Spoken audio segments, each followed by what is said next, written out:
Благодарам, почитуван подпредседател на Собранието на Република Македонија, почитувани представници од Министерство за земјоделство, шумарство и водостопанство, почитувани пратеници, почитувана македонска јавност.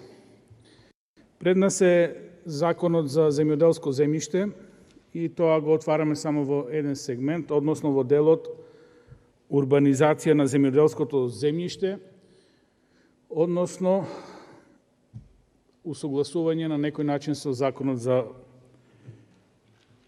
урбанизација. Сега, пред да почнем со дискусијата на оваа тема, морам да констатирам дека 21. век по многу анализи представува век на борба за храна и вода. За тоа да го остварите, морате да имате стабилни сектори во земјоделието, шумарството и водостопанството.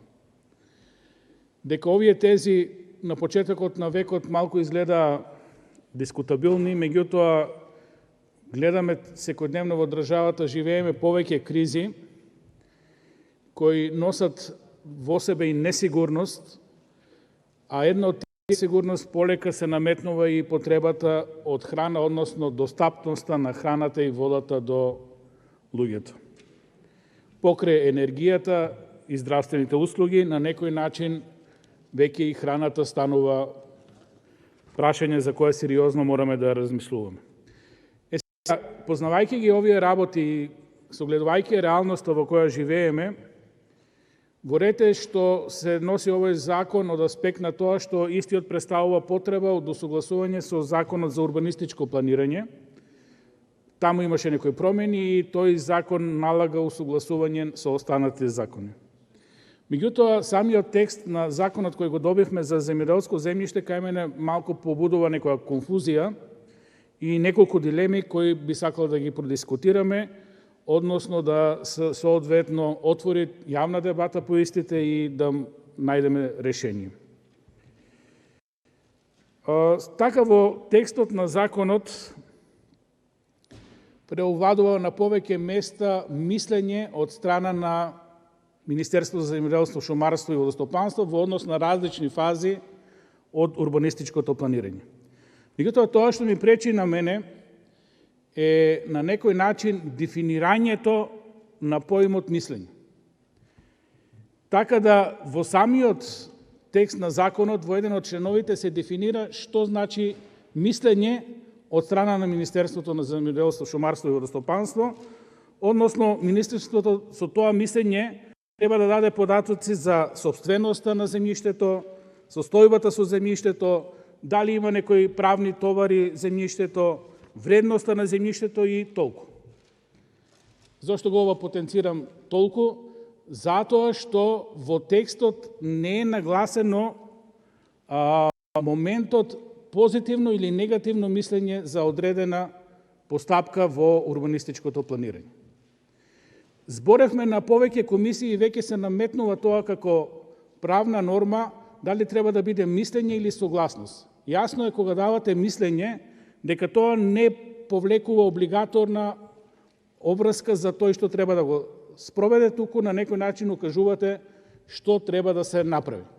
Додека кога имате согласност за нешто, тоа веќе имплицира дали вие се согласувате или не се согласувате и тука завршуваат вашите ингеренции, односно ако е негативно мислење, треба целата постапка да прекине. Сега проблемот е тоа што кај мене нуди вака негативни моменти околу законот, што никаде во текстот нема согласност, а дури и мислењето е строго дефинирано.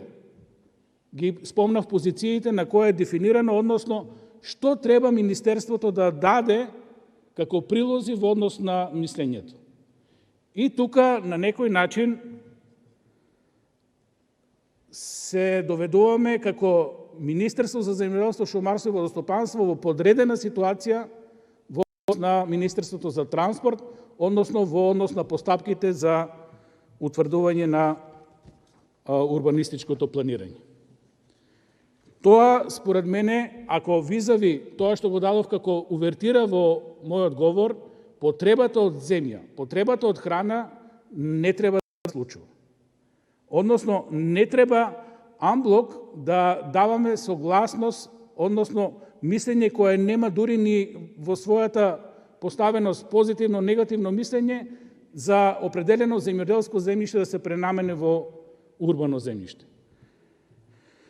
Уште по симптоматично во текстот е што се брише еден член, нели ова не е материјална расправа по членови, меѓутоа се брише еден цел член каде што беше регулирана досегашната постапка, каде што Министерството за земјоделство, шумарство, водостопанство даваше мислење и тоа мислење одеше на влада, се разговараше по тоа мислење и се донесуваше заклучок на влада, кој нормално представува веќе едно многу повисоко ниво на размислување.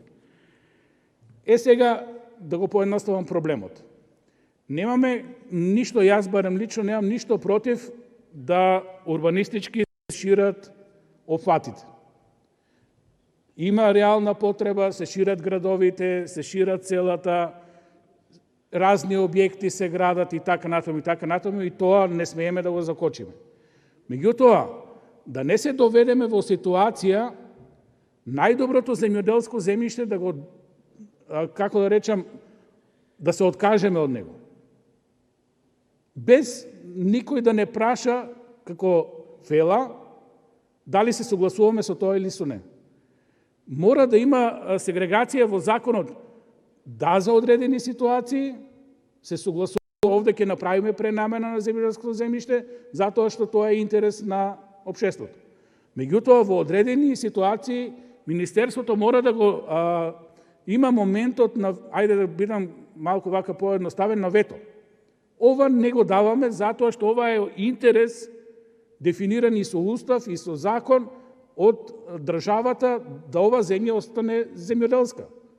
За да има каде да произведеме храна, за да можеме во кризни состојби, во било кои состојби да бидеме независни, барем во поголем дел во однос на снабдувањето на државата, на населението со квалитетна храна и вода. Да не се откажеме толку лесно од налетот на урбанизацијата во државата. Секогаш урбанизацијата е многу посилна, многу појака, дури знаете терминот урбана мафија и така натаму. Тоа е организирана структура која движи огромни средства и се наметнува како фактор. На неја и треба простор, на неја и треба ефтини површини, на неја и треба можност да го мултиплицира својот капитал. Меѓутоа, во државата има многу слободно земјиште. На комисија го спомнав случајот Радовиш. Радовиш има редско земјиште околу Радовиш 2/3. Градот можеше да се шири по редовите колку сакаме и како сакаме, меѓутоа точно тоа малку повише кошта, за да организирате таму инфраструктура, да однесете патишта, канализација, вода на повисоко место и малку на почетокот понеатрактивно. Меѓутоа тоа може да го направите. Таму имате слободно земјиште, дури нема ни вегетација. Наспроти тоа, ние секоја година го шириме урбанистичкиот опфат на Радовиш во полето. Еден ред, уште еден ред и најквалитетните бавчи над градот и под градот ги узурпиравме со урбано земјиште. Дури веќе стигнавме до системот за наводнување и тој ќе се веќе наредните години наоѓа во градско подрачје. Значи, мораме да бидеме внимателни кога носиме вакви закони, затоа што често пати урбаната мафија за 1-2 случаеви да си ги реше, притиска, прави упат врз законодавството и во ред ќе ги реше. Меѓутоа, кога тоа ќе го направите закон, тоа стане отворена можност сите останати чинители кои носат ваква документација за урбанизам да го злоупотребат. Нема мислење позитивно, негативно од Министерството за земјоделство, нема согласност и едноставно они донесат одлука дека има потреба, тоа лесно се финансира од мокници, носат урбанистички планови и што правиме?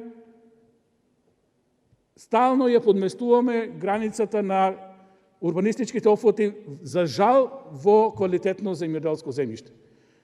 Мораме да најдеме начин во текстот да тоа го регулираме и на некој начин да се осигураме дека Нашето ќе биде последно онаму каде што е квалитетно земјоделско земјиште, да нема урбанизам. Благодарам.